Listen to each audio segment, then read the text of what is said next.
Assalamu alaikum everyone and welcome to Statecraft. Thank you so much for all the likes and shares and views. Alhamdulillah, this channel is doing really good. तो काफ़ी surprising है मेरे लिए उम्मीद तो थी लेकिन एकदम से जिस तरह से इसने जंप मारना शुरू किया thank you so much noticeably Makbari Khan बार बार कमेंट्स कर करके आपने मेरी वीडियोस को ऊपर पहुंचाना शुरू कर दिया तो थैंक यू सो मच अच्छा let's start with the topic जी आज का टॉपिक है how is the deal going to happen between Pakistan and Argentina for the JF17 thunder block 3 and इसका थोड़ा सा पस मंज़र और ये डील किस तरीके से होगी बिकॉज ये deal is not going to be a regular deal जिस तरह इराक हो गया नाइजीरिया हो गया बर्मा हो गया दीज वर रेगुलर डील जिसमें हमें इतने इश्यूज नहीं आए but when you are talking about Argentina आप पूरी दुनिया को हिला रहे हैं और वो किस तरह से होगा और उसकी वजूहात क्या हैं वो अभी इस 5-10 मिनट की वीडियो में आपको क्लियर कर दूंगा तो जिन लोगों को पता नहीं है कि अर्जेंटीना किस जगह पे है तो उन लोगों के लिए थोड़ी सा इजी करने के लिए अर्जेंटीना इज़ अ कंट्री जो कि G20 नेशंस में आती जाती रहती है मतलब कभी वो 20 G20 में होती है कभी वो G30 में होती है इन अ सेंस की इकोनॉमी की बेस पे इकोनॉमी काफ़ी बड़ी है लेकिन अगेन डाउन साइड पे चल रही है उनको बहुत इश्यूज फेस करने पड़े हैं ये साउथ अमेरिकन कंट्री है ब्राज़ील के साथ है ये वही कंट्री है जिस कंट्री से आपके लियोनेल मेसी है जो फुटबॉलर साहब वो बिलोंग करते हैं मैराडोना भी यहाँ के यहीं के हैं तो अब गेम पे आते हैं कि आखिर अर्जेंटीना जो बेसिकली जिसकी फुटबॉल टीम इतनी टॉप की है जो कि one of the main tourist destinations है साउथ अमेरिका में वो क्यों उठ के पाकिस्तान और चाइना के पास JF17 थंडर ब्लॉक 3 लेने के लिए आ रहे हैं इस सब चीजों का एक ही आंसर है दैट्स फॉकलैंड्स वॉर फॉकलैंड्स कुछ आइलैंड्स हैं जो कि तकरीबन 1500-1600 किलोमीटर की मुसाफत पे हैं फ्रॉम अर्जेंटीना मेन अर्जेंटीना के जो जो मुल्क है इसके साथ समंदर लगा हुआ है और समंदर में आगे 1600 किलोमीटर बाद फॉकलैंड्स आइलैंड आ जाते हैं ये जो आइलैंड्स हैं इसके ऊपर 80s में if I am not wrong जंग हुई थी अर्जेंटीना की और यूके की अर्जेंटीना के अंदर उस टाइम पे एक नेशनलिस्ट गवर्नमेंट आई हुई थी नेशनल जिस तरह के आजकल इंडिया में एक नेशनलिस्ट गवर्नमेंट है जैसे कि और ममालिक में होती है जो कहते हैं कि जी हम दुनिया के बेहतरीन एंड स्टफ लाइक दैट तो एक नेशनलिस्ट गवर्नमेंट वहाँ पे आई थी और फॉकलैंड्स के ऊपर इनका क्लेम था तो इन्होंने बाकायदा नर के बच्चों ने जंग शुरू कर दी यूके के साथ और उस जंग का लुब्बे लुबाब ये है कि यूके बहुत दूर है उन्होंने अपने कैरियर्स भेजे अपनी शिप्स भेजी सब कुछ लेकिन जो उनको हैवी डैमेज दिया था वो आर्मी से ज़्यादा अर्जेंटीना की एयरफोर्स ने दिया था उस जंग के जो भी नतीजे हैं उसको उसको नहीं डिस्कस करते लेकिन यूके ने जी दुश्मनी ठान ली और जो अमेरिका ने बाकी दुनिया के साथ की है यूके जो है एज यूजुअल अर्जेंटीना के साथ कर रहा है और इस वक्त जाके आज इतने अरसे बाद मतलब 6 साल हो चुके हैं और अर्जेंटीना के पास फाइटर जहाज ही नहीं है क्यों क्योंकि जब वो जास 39 ग्रिपन की तरफ जाते हैं तो उसके अंदर भी कुछ ब्रिटिश कंपोनेंट्स का इस्तेमाल हुआ होगा जिस वजह से ग्रेट ब्रिटेन या यूके जो है वो उन पे पाबंदी लगा देता है कि यार हम तो ये नहीं देंगे उसी तरह जिस तरीके से हमारे T-129 थे कि कौन से अटैक हेलीकॉप्टर्स थे जो यूरोकॉप्टर अगेन अगोस्टा मंगूस्टा के डिज़ाइन पे बने हुए हैं जो तुर्की बनाता है अब वो हमारे क्यों रुके हुए हैं क्योंकि अमेरिका ने उसके इंजन्स पे पाबंदी लगाई है वो अमेरिकन इंजन्स को इस्तेमाल करता है सेम इसी तरह से जास 39 में भी कुछ यूके की इक्विपमेंट आ गई अच्छा यूरो फाइटर उनके लिए आउट ऑफ रीच है क्योंकि वो तो बनाया ही यूके जर्मनी और स्पेन और इन्होंने मिलके डिसॉल्ट राफेल की जब बात आती है तो अगेन फ्रांस से ज्यादा यूके का फ्रांस की मतलब अर्जेंटीना से ज्यादा यूके का इन्फ्लुएंस है फ्रांस के ऊपर बिकॉज दोनों आपस में नेबर्स भी हैं ये अब तक यूरोजोन में भी साथ थे और इनके ज्यादा इंटरेस्ट हैं एक दूसरे के साथ तो डिसॉल्ट उनसे दूर तो मिराजेस भी उनसे दूर अच्छा रशियन इक्विपमेंट की जहाँ तक बात कर की जाए तो मुझे नहीं समझ आई कि अब तक ये रशिया के पास क्यों नहीं गए एक्सेप्ट फॉर द रीजन कि रशियन एयरफोर्स जो थी उसने काफ़ी जो रशियन एयरफोर्स से भी ज़्यादा रशियन जो एरोस्पेस टेक्नोलॉजी है उसका बूम अब कहीं जा क्या है बिकॉज 91 के बाद से कोई सिग्निफिकेंट उन्होंने नए डिज़ाइंस पे कोई सही तरीके से काम नहीं किया वो अपने इश्यूज फेस कर रहे थे मिग जो इतना क्लासिक नाम था जो पूरी टॉप गन के अंदर में उन्होंने मिग का कॉन्सेप्ट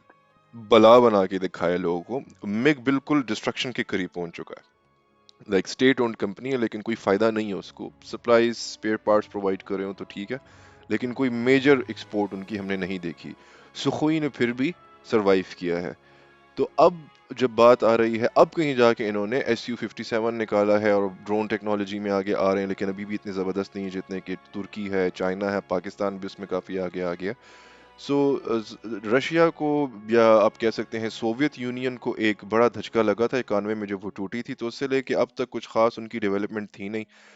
अर्जेंटीना की बात करते हैं, अर्जेंटीना के पास लिमिटेड बजट के इश्यूज हैं और काफ़ी इश्यूज हैं, प्लस मेजर जितने भी आपके फाइटर एयरक्राफ्ट्स हैं वो यूके की लॉबिंग की वजह से उनको मिल नहीं सकते। That's one of the main and only reasons जिसकी वजह से अर्जेंटीना अपने लिए एयरक्राफ्ट परचेज नहीं कर सका। अभी उनके पास कुछ होम ग्रोन एक फाइटर एयरक्राफ्ट है, बट दैट्स लाइक, वो फाइटर तो ना, कि बस वो अगर एक किस्म का आप कहें कि जी रिकॉनेसेंस के लिए भी इस्तेमाल हो जाए तो that would be the main role, या थोड़ा बहुत ग्राउंड अटैक कर लिया, but it's not an air to air combat four and a half generation fighter aircraft. It's not like that. It's a different aircraft. अब जब अब इस वक्त जब हम लोग देखते हैं कि जी JF-17 थंडर की तरफ वो लोग आ रहे हैं, तो अक्सर बंदा कहता है कि जी तो यूके का तो पाकिस्तान के साथ भी बड़ा लेन देन चलता है, यूके पाकिस्तान पे प्रेशर डालेगा और पाकिस्तान भी पीछे हो जाएगा। Yes, that is possible, but इधर गेम जरा सी डिफरेंट हुई है। इधर मैदान में आया हुआ है चाइना, और ये डील सिर्फ जो मतलब, अब ये डील होगी और ज़रूर होगी, इस वजह से होगी बिकॉज उनके पास कोई ऑप्शन नहीं है। उनके नेबर्स में चिली है, या चिली लोग कहते हैं, साथ में ब्राज़ील है, ऊपर जो है उनकी मतलब उनके इर्द गिर्द गिरदोनमा में ठीक ठाक मुल्क है, उनकी बड़ी अच्छी एयर फोर्सेस हैं, तो किसी भी किस्म के टेरिटोरियल डिस्प्यूट में अगर कोई अराइज हुआ, कोई भी डिस्प्यूट आया, वो किसी भी किस्म का हो सकता है। सो अर्जेंटीना के पास कोई भी एयरक्राफ्ट नहीं है, कोई एयरफोर्स बेसिकली ढंग की है ही नहीं, खत्म हो चुकी है उनकी। फाइटर एयरक्राफ्ट की फ्लीट्स की बात कर रहा हूँ, not air force but fighter aircraft fleet जो है। अब अगर पाकिस्तान, अब ये यहाँ पे आ चुके हैं इस मोड़ पे कि इनको तो फाइटर चाहिए, और JF-17 थंडर इनके पास है, बट पाकिस्तान यूके का प्रेशर बर्दाश्त शायद ना करे। ये इश्यूज आते हैं, हमारे डिप्लोमेटिक रिलेशंस थोड़े से वो है ना, वीक किस्म के हैं अर्जेंटीना के साथ। मैंने इतना कोई खास इनपुट नहीं देखा। अर्जेंटीना ने गेम कुछ इस तरह से किए कि चाइना और अर्जेंटीना बहुत क्लोज हो चुके हैं। अर्जेंटीना चाइना को सोयाबीन प्रोवाइड करता है, बल्क में प्रोवाइड करता है, और चाइना की इकोनॉमी याद रखें, ये पूरी दुनिया से सामान उठाते हैं। इस वक्त तकरीबन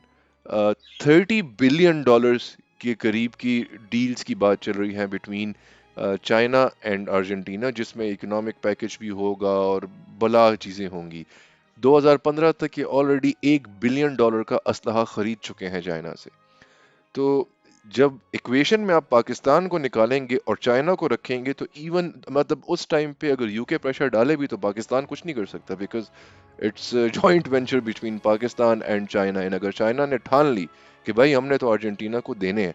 तो फिर यूके कुछ नहीं कर सकता। हाँ, एक प्रॉब्लम है कि इसके अंदर सीट्स जो थी, वो पाकिस्तान जो JF-17 यूज करता है वो यूके ओरिजिन की है, लेकिन चाइना वो हमने अपनी प्रेफरेंस पे रखी हुई है। चाइनीज ऑलरेडी अपनी सीट्स बनाते हैं, it's not a big deal.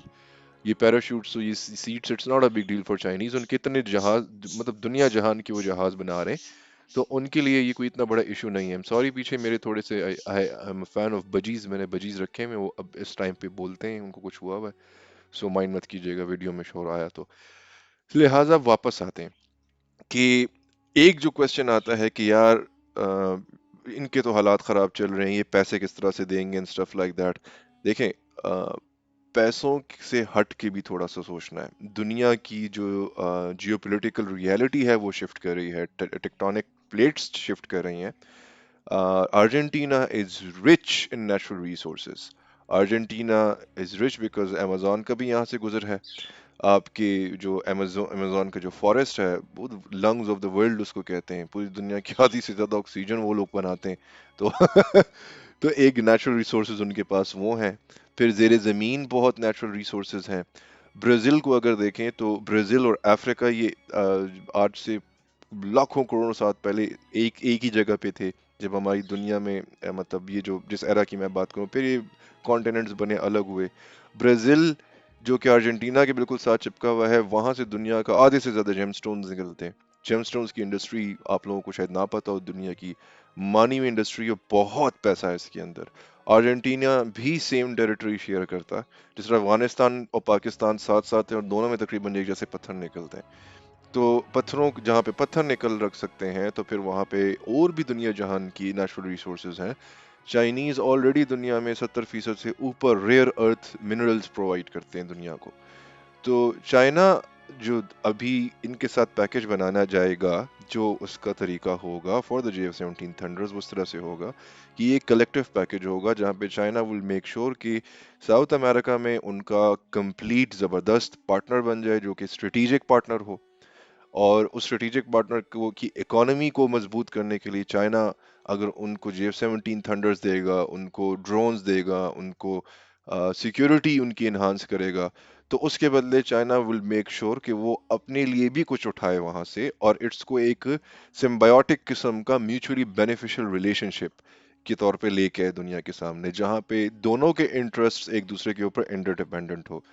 आजकल की जंगों में या आजकल की जो स्ट्रेटेजिक वॉरफेयर या बैलेंस ऑफ पावर पॉलिटिक्स जो दुनिया में चल रही है,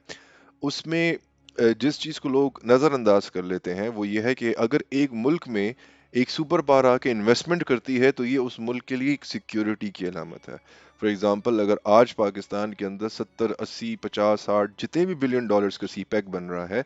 ये पाकिस्तान की सिक्योरिटी का जामिन है, क्योंकि अगर पाकिस्तान के अंदर इंस्टेबिलिटी फैलाई जाती है या पाकिस्तान में हमला किया जाता है या पाकिस्तान के साथ जंग की जाती है, दिस वुड मीन कि एक सुपर पावर के financial interests are at stake, तो वो सुपर पावर खुद जंप लगाती है कि यार सब्र करो, क्या कर रहे हो। इसकी मिसाल ऐसे कि अगर मेरी जनानी कोई उठ के किसी पड़ोसी के घर में बैठी हुई है, उस पड़ोसी के घर में कोई डाका मारने की कोशिश करता है, तो मैं बीइंग अ खान, मैं तो क्लाशनकोफ निकाल के पहुंचूंगा अपने बंदों के साथ कि भाई इधर मेरी जनानी है, मेरी इज्जत है, क्या करते हो। That's the reality of today's geopolitical arena. आप जंग सिर्फ इस तरह से नहीं करते कि आप जंग डंग और डुंग और डज और डुस से करेंगे, आप बाकायदा इन्वेस्टमेंट्स के थ्रू भी जंग करते हैं। इट्स सॉफ्ट पावर प्रोजेक्शन जो कि चाइना दुनिया में बेहतरीन तरीके से कर रहा है। सो 70 billion dollar, sorry 30 billion dollars की डील जो डिफरेंट सेक्टर्स को लेके जाएगी, जो अर्जेंटीनियन इकोनॉमी को उठाएगी, लोन के ऊपर या मिनरल्स के अगेंस्ट जहाज बेचा जाएगा। And as Pakistan and China are partners in this venture, then we can definitely expect के इससे पैसे का जो भी इससे रेवेन्यू जनरेट होगा उसमें Pakistan and China are going to share it. So अगर ये हमने 100% बनाया होता, देन हमारे ऊपर डिप्लोमेटिक प्रेशर बहुत ज्यादा पड़ता, बट चाइना चूंकि यूके से बहुत आगे, यूके चाइना के ऊपर जरा सा भी प्रेशर नहीं डाल सकता। एंड जो ब्लॉक बनते जा रहे हैं, जो हमारे जो नए ब्लॉक्स हैं, उसमें अर्जेंटीना को भी खुश आमदीद। Thank you all, I hope you guys like the video. इससे ज़्यादा डिटेल में ज़रूर जाता, लेकिन मैंने एक चीज़ नोटिस की है कि जो मेरी 40 50 60 मिनट की वीडियोज़ हैं उससे कोई नहीं देखता, या जो देखते भी हैं तो 25 30 मिनट्स बाद काफ़ी लोग उतर जाते हैं, लेकिन द मोमेंट मैं छोटी वीडियो लगाना शुरू करता हूँ उसको काफ़ी ज़्यादा अप्रिसिएशन मिलती है। So I am going to try to cover the whole topic in small sections, 13 to 15 minutes के अंदर मैं इसको फिनिश अप कर लूँ। एंड डिटेल जो होगी video, that would be related to strategy. Next एक वीडियो मैं करना चाह रहा हूँ, बट वो वीडियो करने के लिए मुझे थोड़ा सा और टाइम चाहिए। वो वीडियो थोड़ी लंबी होगी, 1 घंटे तक शायद चली जाए। And that video is going to be क्यों पाकिस्तान इंडिया के लिए एक गले की हड्डी नाक है,